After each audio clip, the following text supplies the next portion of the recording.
Praise the lord.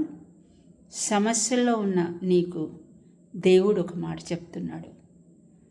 ఈ సమస్య నాకు తీరుతుందా అని ఆలోచిస్తున్నావు కదా, బాధపడుతున్నావు కదా, వేదనలో ఉన్నావు కదా.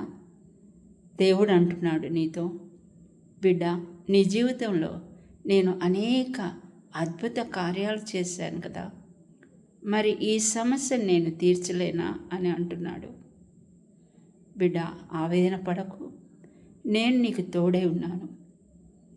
మరి నీకు సాధ్యం కాంది నాకు తప్పకుండా సాధ్యమవుతుంది కదా.